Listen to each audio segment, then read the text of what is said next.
Blog Talk Radio. We interrupt this broadcast for an emergency announcement. A massive earthquake. The flood has reached. All roads into and out of are closed. No medical services. Store shelves have been stripped.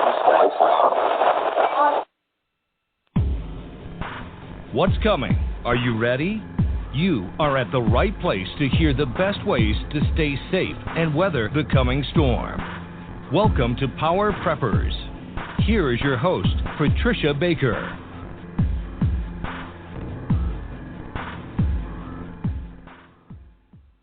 Welcome, everybody, to Power Preppers.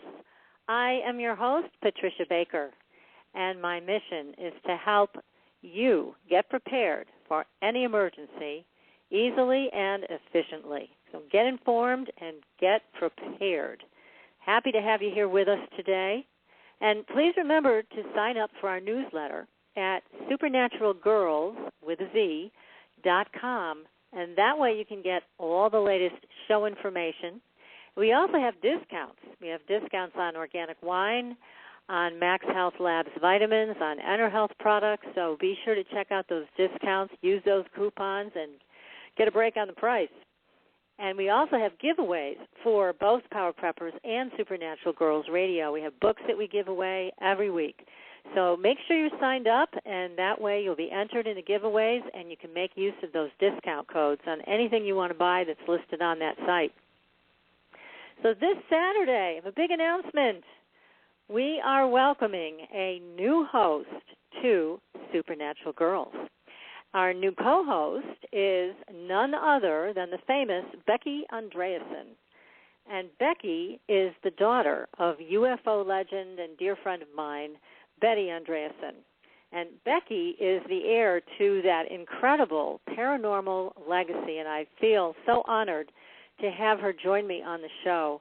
And for our first show together, we will be interviewing Evan Pritchard, who is an author, Native American, and expert on bird shamanism. This is going to be a fascinating show, and I'm so looking forward to working with Becky. So be sure to join us this Saturday and every Saturday night, 9 to 11 Eastern Time. Now today, we have another important show for you. This is part 2 of How to Survive a Home Invasion with security expert Steve Minguez. Now, according to the FBI, there is a home invasion every 12 seconds. Don't think it couldn't happen to you. I hope it doesn't happen to any of us. But we need to know, what do we do to save our own lives and the lives of our family members? Now, Steve he's an incredible expert in security. He's a former member of the New York City Police Department with 27 years experience as a Senior Firearms Instructor and member of the Intelligence Division Dignitary Protection Unit. Steve was Senior Instructor in charge of the Emergency Service Unit for 12 years.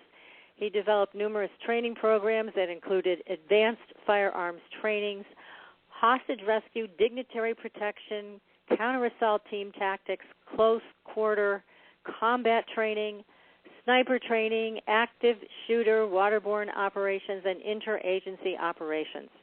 He has conducted training and established anti-terrorism deployments, and he is also a New York State Firearms Instructor and holds many other certifications. I could take up the entire show just talking about how qualified Steve is. And we are very, very lucky to have him on the show with us again to talk about this very important topic and how to keep us safe. Steve, welcome to the show again. Well, thank you for having me, Patricia. Well, it's our pleasure.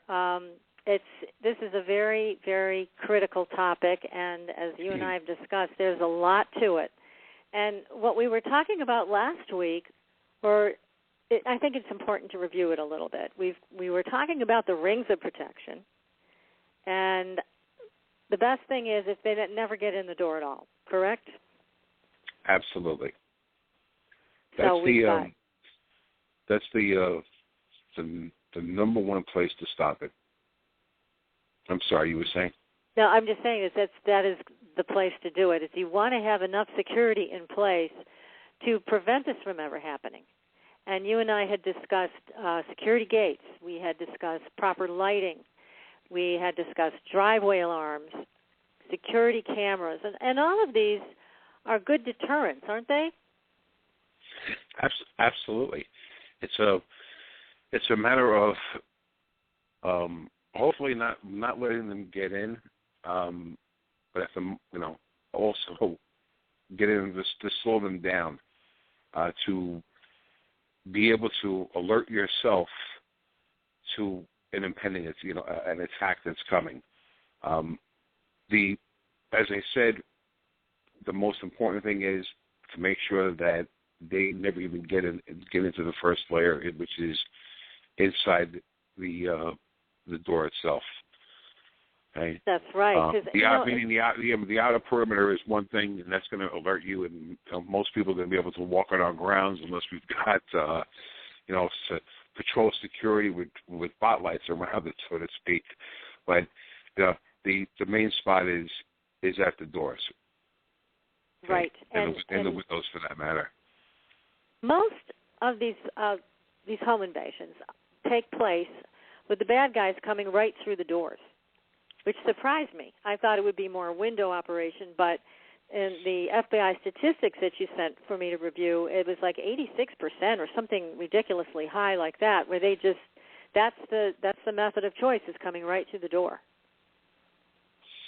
Yeah, it's amazing, and we all have this false sense of security that we got this door at our home, and no one's gonna break into it, and it's pretty scary when you look at videotapes or security surveillance tapes or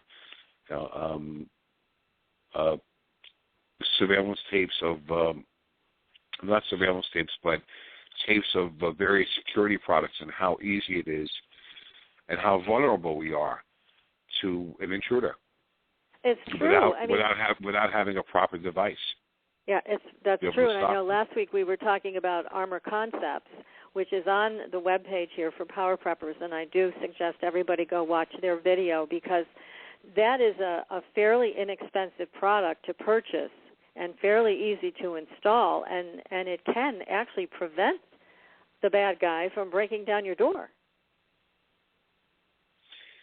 Yeah, absolutely. It's a great device. I think that most people would be very, very pleased to have that installed, and the simplicity of it. They'd be very surprised at the simplicity of the installation. So, and again, it's not an expensive item. To have something, I think, what does it cost? Maybe about $70. Yeah, it's about that. Exactly. Yeah, to have a device, a security device, that's only going to cost you about $70 to be able to give you peace of mind.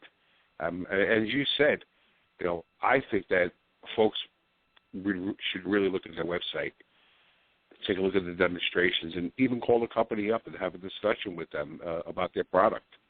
And if they're not just comfortable with that one specific product, do a comparison, as we do with shopping for any type of appliance or item that we're going to get.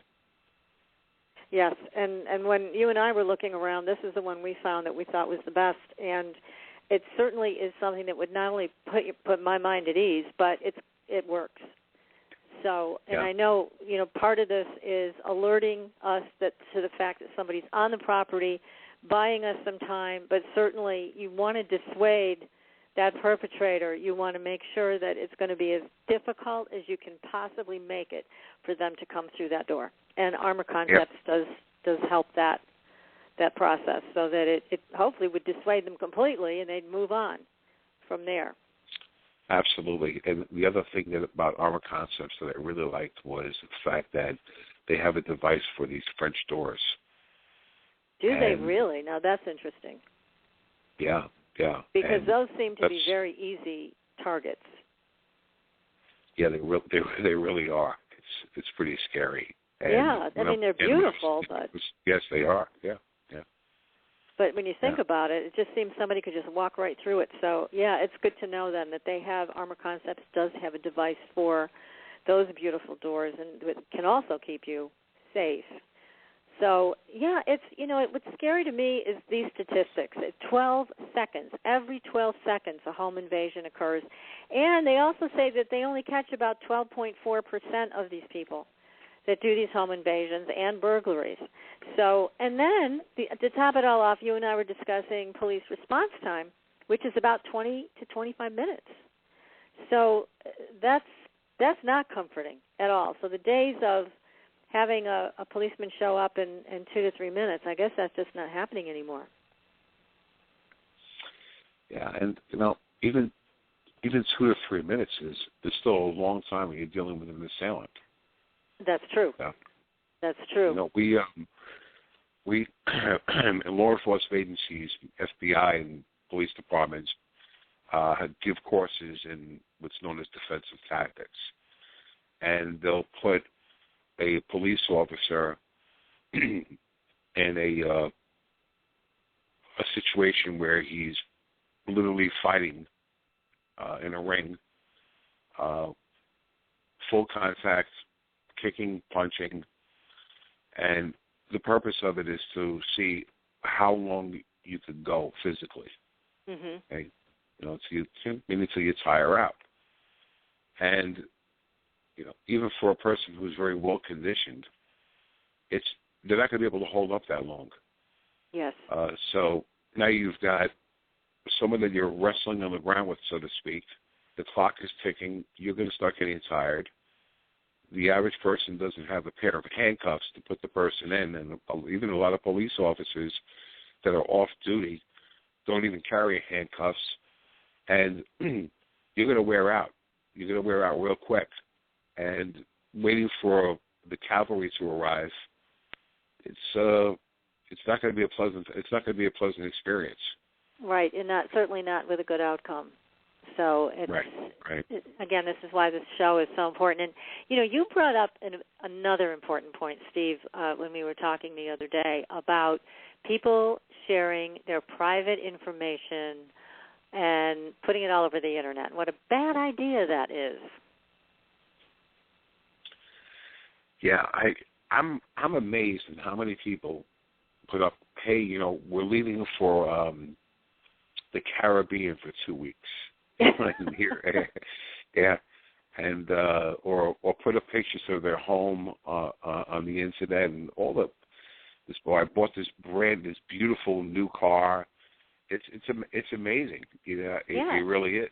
It's not smart, and I know I look at Facebook and I see my friends posting pictures of themselves in restaurants.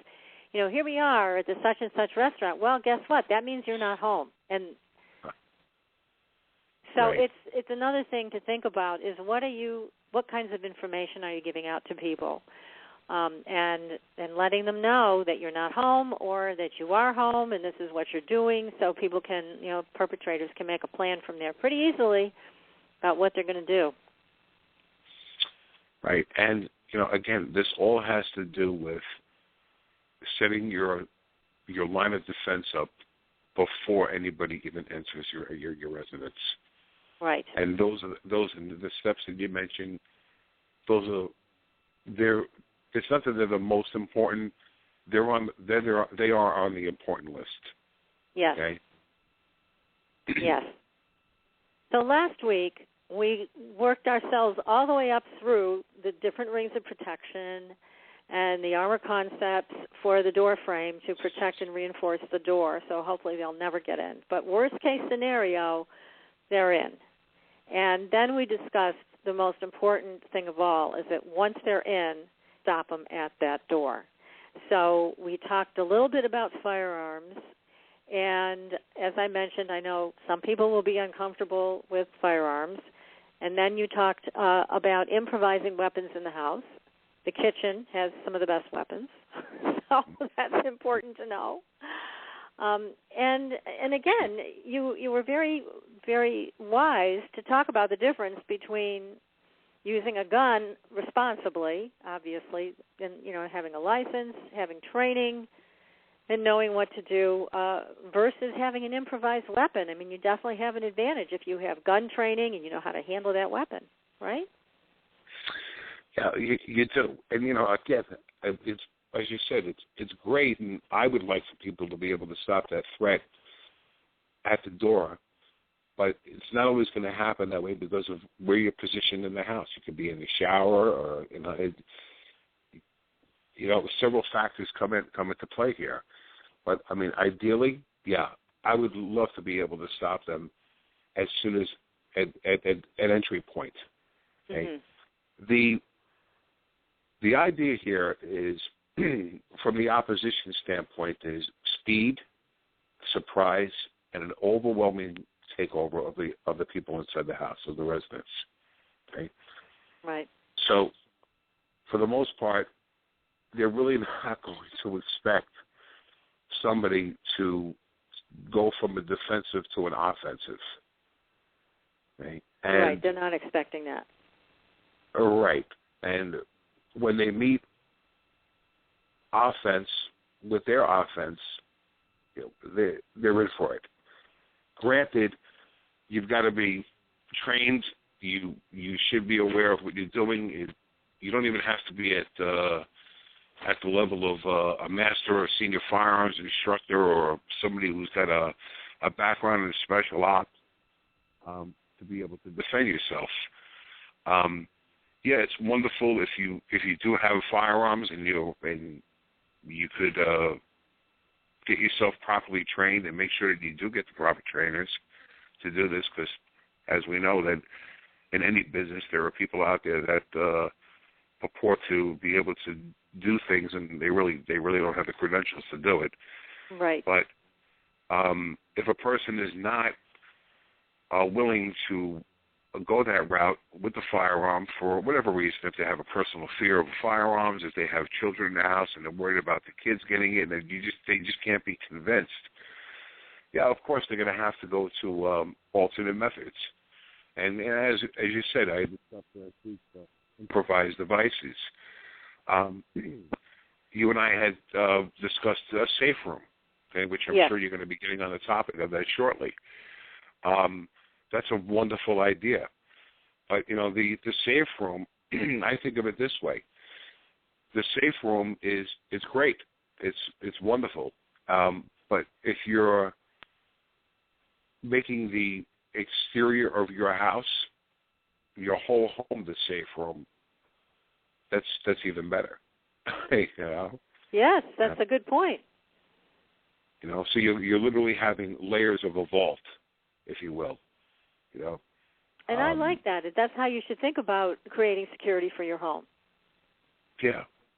If someone will go out and spend, I'll make up a number. I have no idea what the cost would be.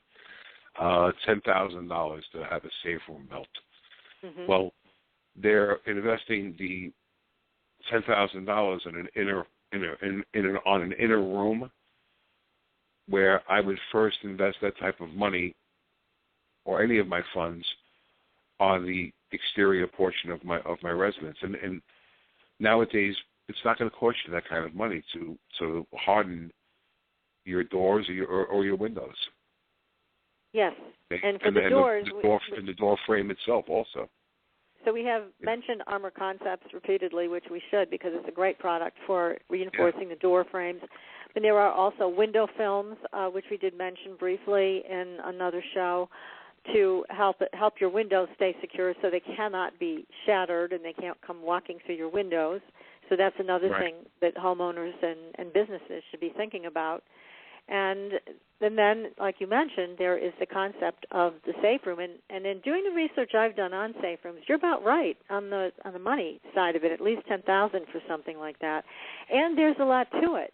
There's air ventilation that has to be, taken into control. So taking into the whole mix of things here, because if you're locked in a room and there's no air circulation, it's pretty soon you're going to run out of air. I mean, if it's airtight, which you would want it to be to a point, then how are you going to breathe if you're stuck in there for a long period of time? So leave that to the professionals is my advice, and there are a number of good companies listed on the Internet that you can speak with and see if you want something like that constructed for your home. But there is a lot to it. Bulletproof walls and the type of door. It has to have an escape hatch. You don't want to get stuck in there. So there's a lot of things to keep in mind. But the idea that you have, if you have a safe room, then you potentially have somewhere to go with your family to wait it out and not become a victim. But you've got to get to that safe room, and that could be a problem. You just took the words out of my mouth. I was just about to mention that. You know, it's the same exact concept with the firearm. You know, people say, "Oh, you know, hey, you know, it's great. It's great to have a firearm," but most people are not going to walk around their house with a firearm strapped to their body, or they're not going to be walking around their house with 6 knives taped to their body. You know, unless they were a little bit paranoid or off their rocker. Right. It's the same concept with the safe room. I'm glad you brought that up. You have to be able to get to it. And again, I'm so sorry for the listeners to be so repetitive, but that early warning system, that's what's going to help you be able to react, whether it's going to be that firearm or that safe room. It's going to give you that time. Well, that's right. Slowing them down at the door, slowing them down at the windows. Yeah, you need that time element. Yeah, because like you mentioned, what if you were in the shower and the alarm goes off? You've got to get from the shower, hopefully grab some clothes or towel or some darn thing, and then you got to get into that safe room, plus round up any other family members that may be in the house and at risk, including your pets. So you've got to have a little bit of time to do that and get into the safe room and then secure the door. Right. So if you don't have an early warning system and just a safe room, that's not such a great idea. You've got to have it all. Right. You need to sit down with a security consultant and go over your whole plan of attack, so to speak. But again, it's so important to make that perimeter as tight as possible. Right. And, you know, I know a lot of responsible gun owners, and none of them ever want to be in this position where they have to use their firearm to protect themselves or their families. But at the same time, you know, we need to be aware of the possibilities. And, you know, just recently there was a Harvard study, and I'm going to bring this up because I know there's been studies in the past, but this is a recent one. And this one is a perpetrator study, and it shows that violent criminals, especially murderers, almost uniformly have a long history of involvement in criminal behavior. So as you and I discussed, Steve, they're coming through the door, and they're not just there to take your stuff. They're there to do some serious damage to you, probably kill you, rape you, whatever. They're not there just to take things out of your home. So again, this is something that people need to keep in mind. And then what they're saying in this study is that violent crime would not fall if guns were banned to civilians, because individuals who commit violent crimes will either find guns despite severe controls or will find other weapons to use. So that's from the Harvard study.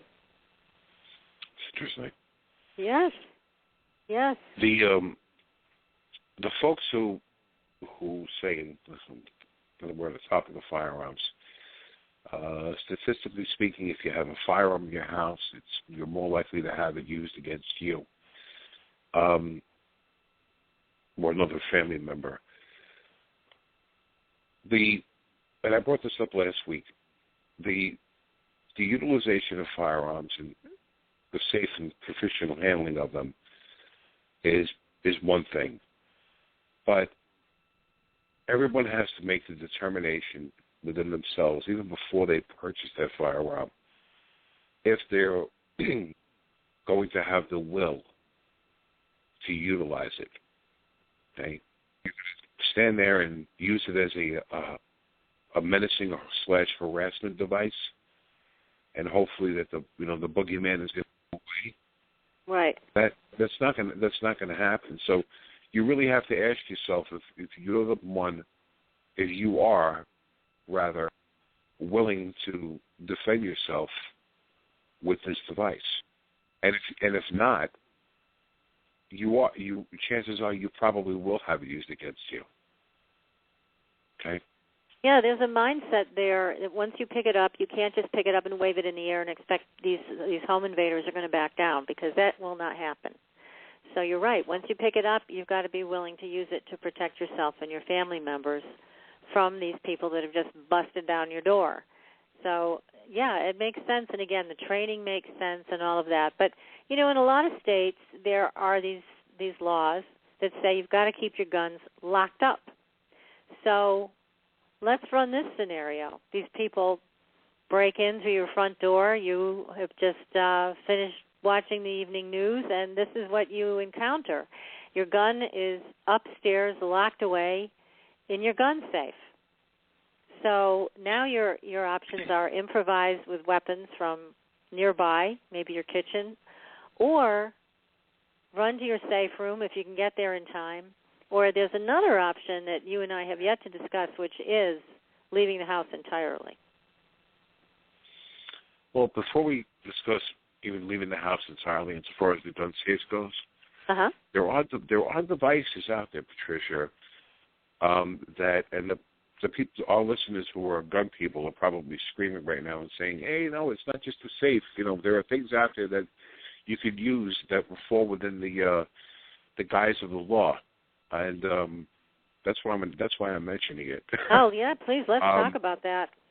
There are devices out there where you have a pad, so to speak, for a quick combination, where the gun is locked up and can get quick access by hitting the code, or and the box will open up and you'll be able to get to the firearm very quickly.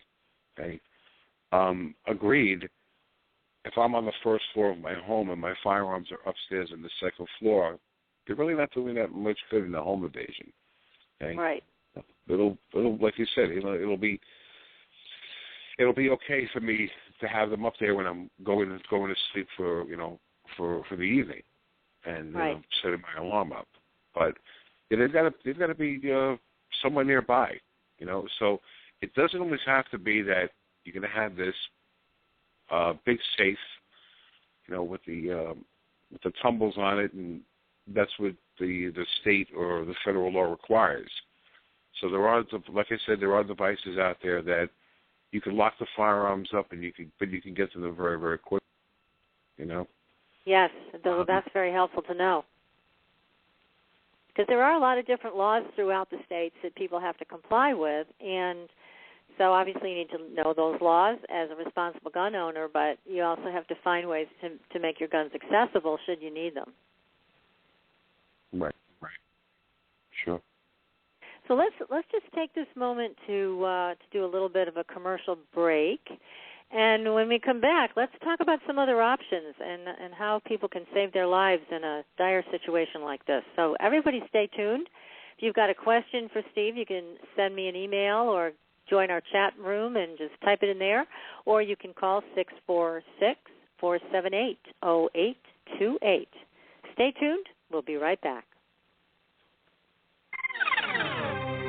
Sometimes life can be a challenge. Would you like insight and guidance to help you make the best choices right now? Contact Helene at angelslighthouse.com to make your personal appointment for a psychic reading or energy alignment.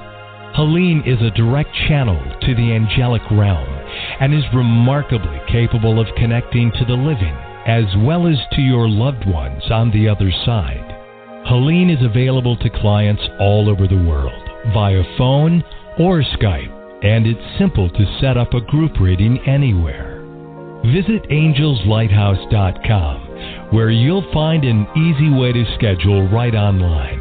And while you're there, sign up for the Angels Lighthouse newsletter and receive information on all the free energy circles, giveaways, and jewelry with a message. Visit angelslighthouse.com and contact Helene today.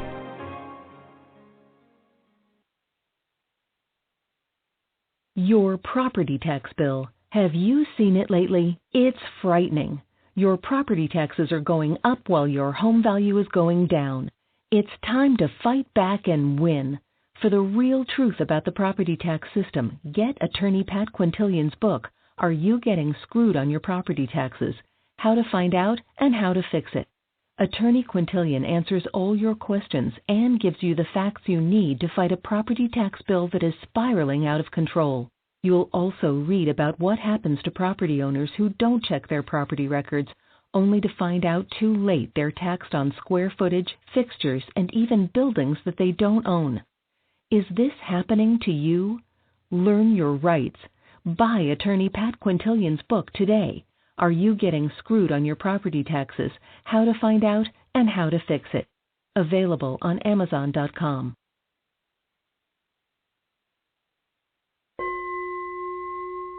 Are you ready for a new experience of freedom and powerful connection? Would you like a positive, effortless change in your life?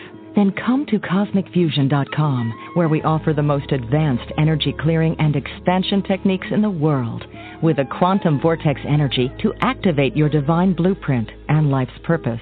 When your soul leads the way with cosmic fusion and quantum vortex energy, you can break clear of past difficulties and blocks with the power of the source. With Cosmic Fusion, the source energy does the work for you. It's easy and effortless. Listen to our free meditation right from our Cosmic Fusion website, the Cosmic Code Meditation. Sign up for one of our interactive webinars today. Come to Cosmic Fusion, www.KOSMICfusion.com, to experience an effortless awakening and transformation. Are you ready for an upgrade? Are you ready for a new experience of living in the fifth dimensional magic and powerful connection? Then visit CosmicFusion.com today. CosmicFusion.com. Welcome back, everybody. We are speaking with security expert Steve Minguez, who is kind enough to join us for part 2 of how to survive a home invasion.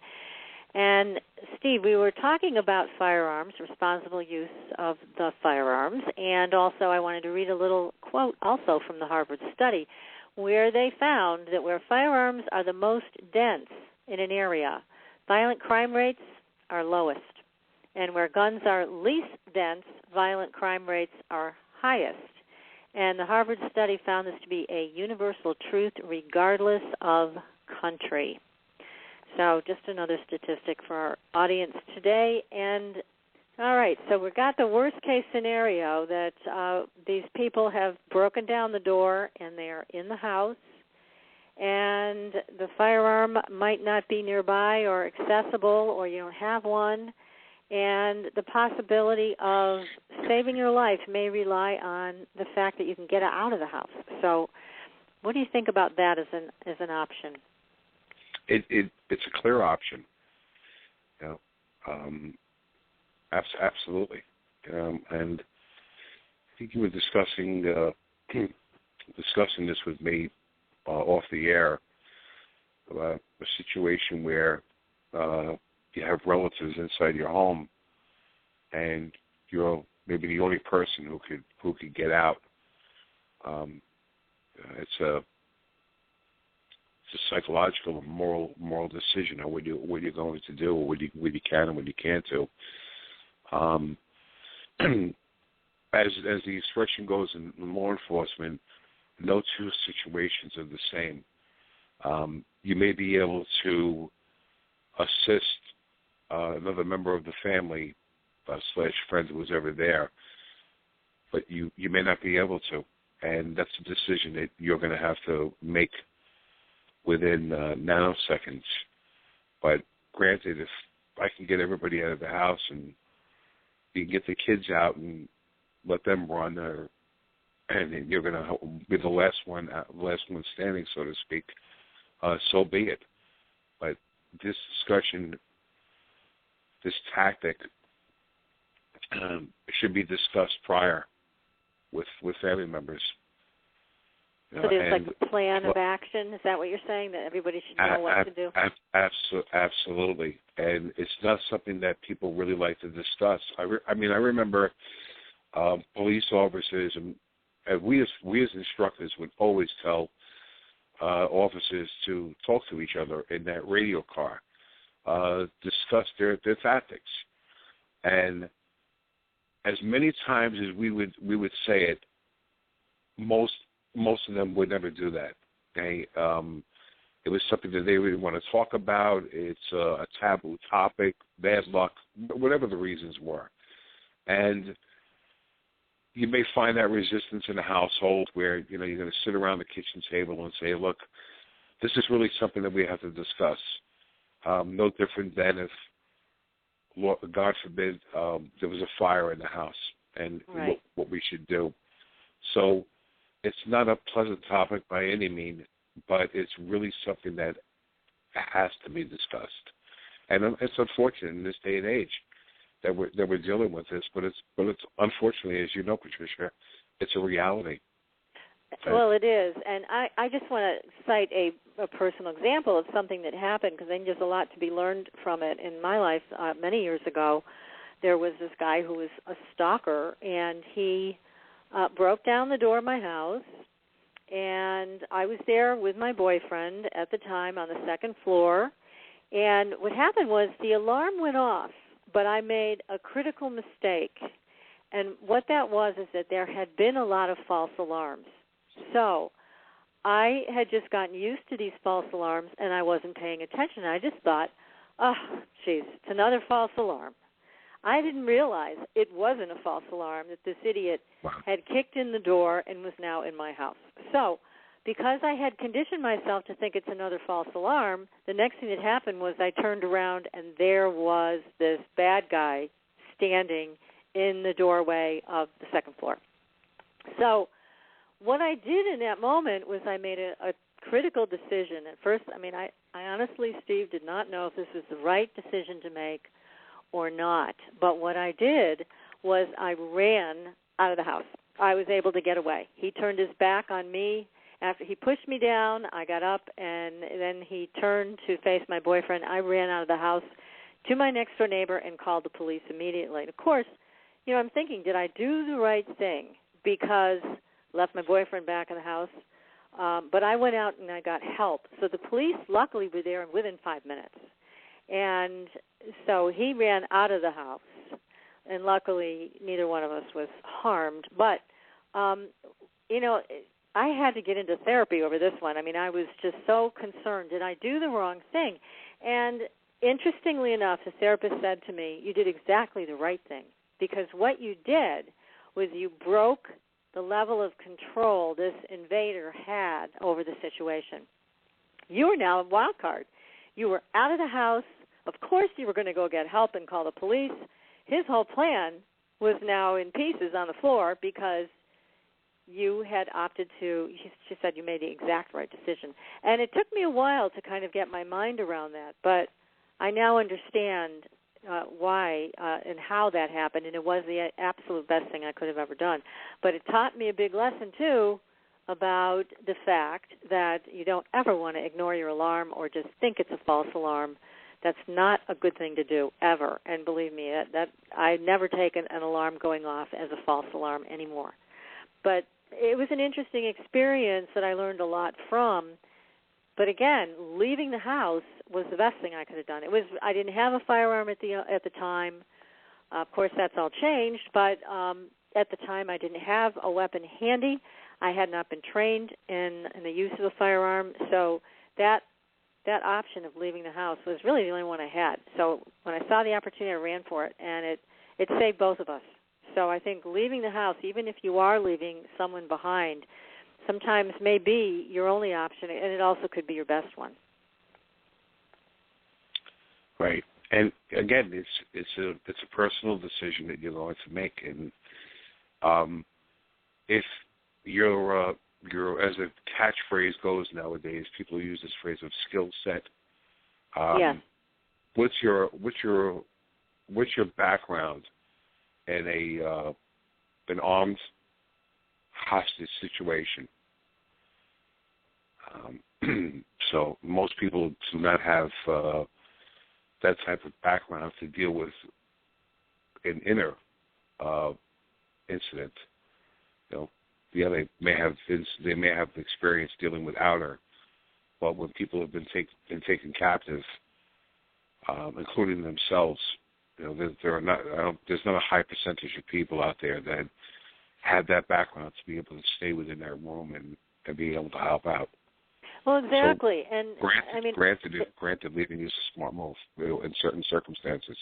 In certain circumstances, it's the only thing and the right thing to do. So, and because the other thing that people have to know about these bad guys, that's your technical term that I'm adopting,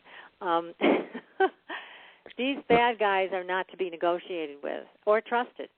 So if they're telling you, look, you're going to come with me and you're going to make a big withdrawal and then I'm going to let you go, I don't think so. So, you risk your life when you think that these people are going to follow through on their word. Remember, you're dealing with criminals, and that in and of itself means that they're not going to be holding to their word on anything. Right. Absolutely. Yeah, so don't think you're going to negotiate successfully with people like that. But we have a question. Somebody has called in. Oh, it's Becky. Okay, we have a question from Becky. And, Becky, you're live on the air. You have a question Patricia. For Steve. How are you? Hi, sweetheart. How are you? I'm wonderful, thank you. And I have a really interesting question. First off, putting aside considering guns and all kitchen utensils, knives and cast iron frying pans and things such as that, which we'd use in defense, I was wondering, wouldn't the best thing for a family, a single person or couple, be a dog, which gives us a warning system and a defense system and would be used to deter the person trying to break in as you're calling or getting away? I think a dog would be great in that, situation, and I'd like to know what type of breed would be best for that. Well, yeah, a canine in the house, or any type of canine in the house, is going to be great from an early warning device. As everybody knows, their sense of smell and their sense of hearing is a lot better than ours will ever be. Right. So they're going to be a great early warning device. So far as using them as a guard dog protection in the home, there are a variety of utility dogs that are out there. My recommendation would be to sit down with the experts in utility in canine and discuss it with them. The only drawback to having a dog is if you're going to walk it, most people have a set time of walking their dog. So if you are under surveillance, I would break up the hours of walking the dog, because if someone's trying to come down with get down your system, so to speak, and conducting a surveillance on you, that's going to be a pattern, and you want to be able to break up that pattern. And would you think two would be better than one? Would it be a better idea to always have two dogs instead of one? Oh, absolutely. I mean, it would be fantastic if you had two dogs, especially if they're trained properly. Mm-hmm. And again, nowadays, and in my studying it, the canines can be extremely expensive. Okay? Mm-hmm. I've seen canines go for as much as $250,000 a piece. Wow. Okay? Yeah.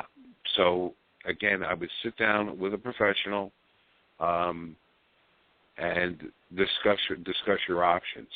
Okay? Well, you could even go to the SPCA or a pound and save a canine and take it into a training class with you and work that way also. Wouldn't that be helpful? Yeah, it may be helpful, but what I would do is before you did that, I would definitely sit down with a person who has a background, law enforcement background in training canines. The the characteristic of the dog itself, from the pound, if you will, and it's wonderful that we want to save animals. I'm an animal lover, but she, meaning the dog, as the expression goes, may not have the right stuff. Mm-hmm. Okay? I remember many years ago when I was talking to a gentleman who was taking care of an estate, a very, very famous family. I asked him what he was looking for in that particular in a particular dog, and he said he hardly had to do any type of training. It was essentially instinctual to the animal. Mm-hmm. Okay? The way he explained it was, you have 10 dogs on a corner, so to speak, on the street, and a person runs up to them with a stick. 8 dogs will run away, and 2 dogs will stand there and fight. Those are the dogs that he wants to use for his training. So he's starting with great stock. Okay. Right. Okay. There's no reason to convince that animal. I mean, I had a Doberman Pinscher, and people think that, hey, Doberman Pinschers are they're mean, they're nasty, they turn on their owners. He was the biggest baby that you could have ever imagined. Okay, if a burglar walked in the house, he'd probably ask them for food. Okay, so yeah, but the culprits breaking in wouldn't know that. Yeah, I know, but it's funny you said that, because I had someone come open up our door. We had many years ago. We left our front door open, and the front door open, and my Doberman Pinscher flew down the stairs, and I went down there, and it actually was a moving man who came into the wrong house. Oh. And he was horrified, okay? And my dog was just looking to be friendly. Point taken. See, they don't know. Yeah, exactly. So, yeah, like you say, they don't know. But just because he's a Doberman Pinscher or a German Shepherd or some other type of utility dog, it doesn't mean that he or she's got the right stuff. Yeah. Okay? But it's a great deterrent anyway, either way. Yeah, and also, absolutely, yeah. Yes, and it's, they can't shut the electricity off of a dog, That's a right, good point. right. Yes, that's true. That's okay, true, Becky. Thank you very much. Hey, thank you for the great You're question. welcome. Thank you, Becky. Yes. Okay, bye now, everyone. Bye-bye. Thanks for listening. Thank you. Great. Oh. Yeah, and I know we talked about dogs a little bit last week too, Steve. And they are great early warning systems because they can hear and smell things that we cannot. So that's all great. Even a small dog can be a good early warning system. Absolutely. Size doesn't matter here, insofar as again giving you that heads up. Right. Well, some of what I also wanted to talk about with you is the whole psychology of an event like this. And again, people who are not criminals need to understand that criminals think totally differently than them. And so when you're trying to understand what's happening and trying to wrap your mind around an event like this, you really don't have a good reference point because you're dealing with an alien way of thinking. So it's very difficult, I think, for people to prepare for this unless they first and foremost can accept that premise, that the person coming through that door doesn't think like them, is not going to act like them. They're going to be totally different animal. And I know you and I discussed the difference between predator and prey. And the people coming through that door, those criminals, are predators. And I think it's a really important thing to see if you can think of yourself as something other than prey in the moment that they come through that door. You've got to meet them at that level as a predator to predator. And I was wondering, as a police officer, which you were for so many years, and you were definitely in the heat of a lot of different situations, how did you think of yourself? I mean, when you're up against a criminal, and you've been up against a number of them in close combat and everything else, what is your mindset to survive these encounters? Well, first off, the psychology of that door blasting open, or the windows crashing, that's something that someone's going to have to really prepare for. Okay. Mm-hmm. Again, we're speaking obviously of home invasion here. Okay. Right. So understanding up front that there is a possibility that when you're sitting there watching the evening news, that your door could fly open. Mm-hmm. Okay. Now, it's not necessary to keep it in the forefront of your mind. As the incident that happened to you, you just can't be totally surprised by it. Okay. You have to say, hey, you know what? This is a reality. There is a possibility that this actually could happen. That's why one of the reasons why I had mentioned sitting down with the family and discussing your plan of attack, okay, so to speak. Okay, the media, fortunately, we do have television nowadays, and the internet has educated people that, hey, you know what? This is a reality. And I think just statistically speaking, I think you said about every 12 seconds? Every 12 seconds, yes. Yeah, I mean, we're talking about, from what I gathered, it was 3.6 million home invasions a year in the United States. That's a huge number, yes. Yeah. So, again, starting from the standpoint of don't just think that not getting caught by surprise. Okay, that door breaks open. There is a possibility. Okay, that someone just smashed the door open. Okay, that in itself is going to help you out psychologically. It's tremendously. Okay, right. And so far as being involved in a combative situation, unfortunately, as some of my mentors used to say, the only way to get acclimated to do it is actually doing it. Right. Sitting around in a classroom or discussing it on a radio show, it just doesn't cut it. You would have to chronically be exposed to that type of stimuli to get acclimated to it. Okay. During combat, and instructors will speak about this all the time, and mainly myself, I used to really emphasize this. Was there are certain things that are happening to you, both psychologically and physiologically. That's tunnel vision, loss of hearing, inability of counting ammunition if you have a firearm, going into that subconscious mode of survival. And essentially, you're going into automatic pilot. You're utilizing the skills that were taught to you, and chances are you're not ever going to remember doing it. Now, the mother who is defending her child from an assailant is one who's fighting ferociously, okay, and that's how you have to be. I used to use that example in my classrooms all the time. Mm-hmm. I would ask a police recruit, and I would pick on the moms.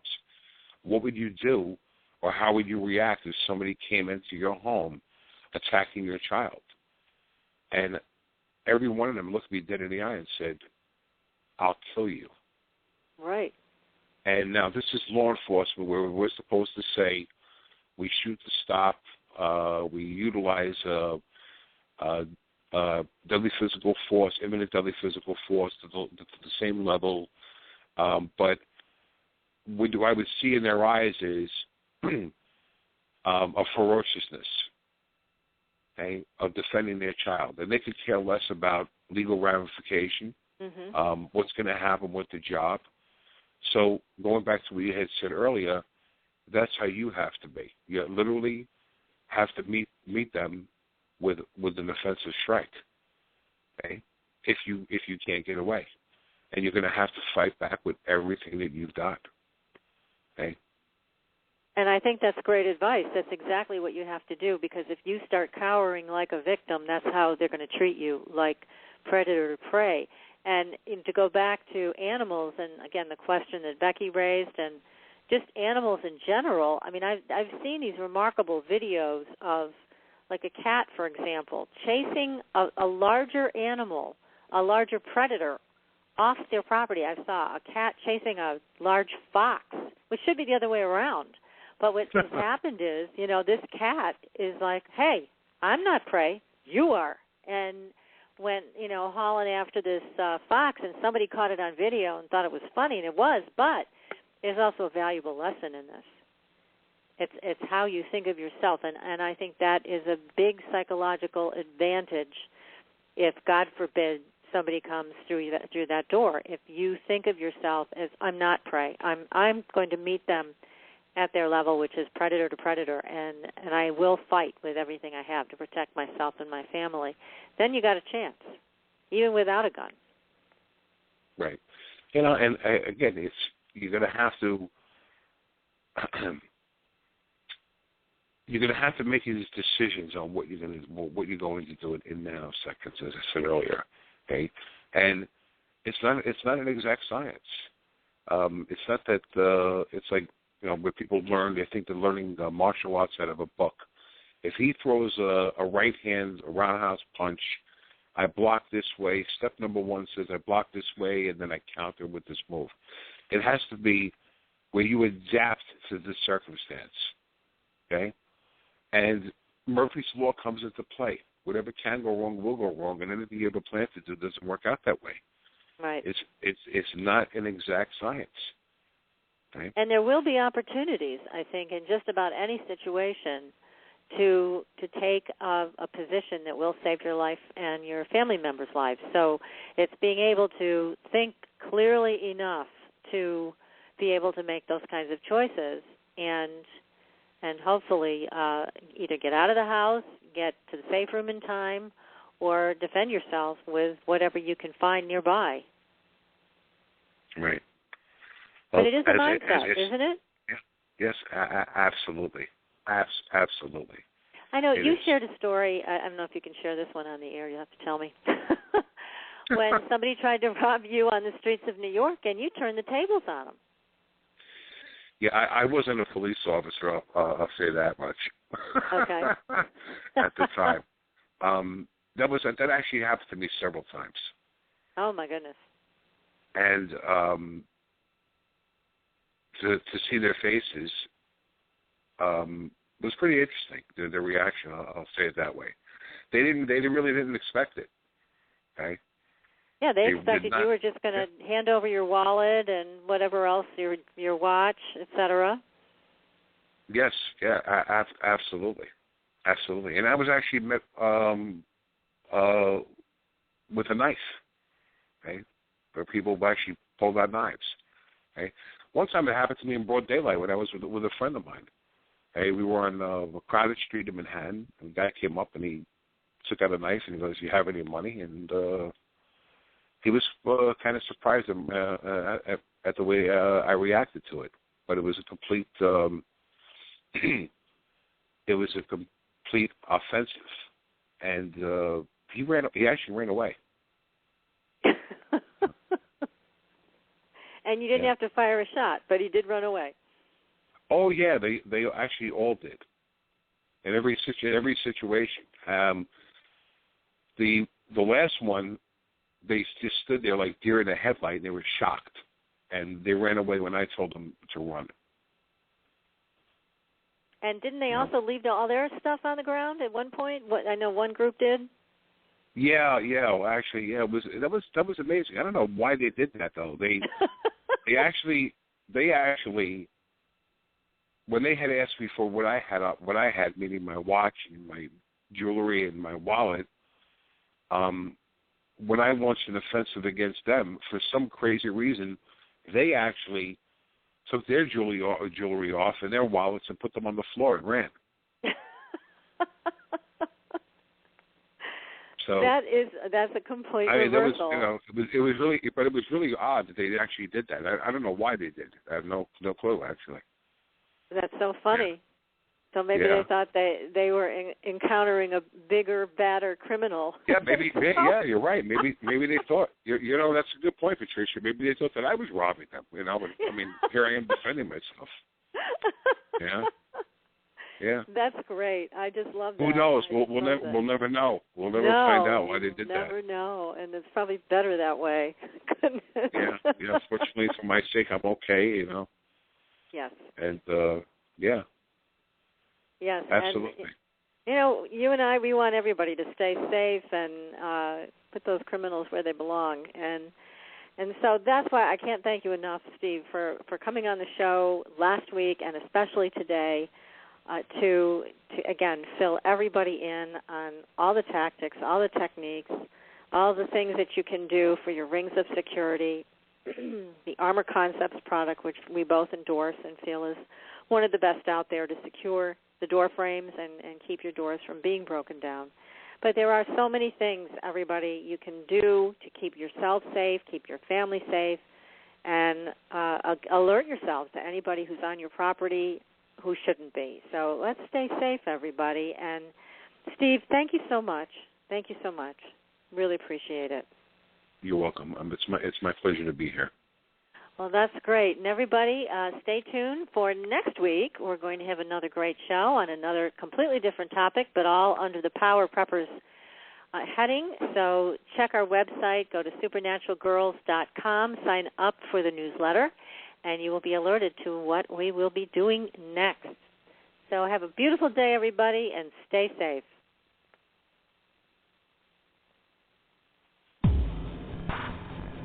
Thanks for listening. Be sure to tune in next week for another terrific episode of Power Preppers with Patricia Baker.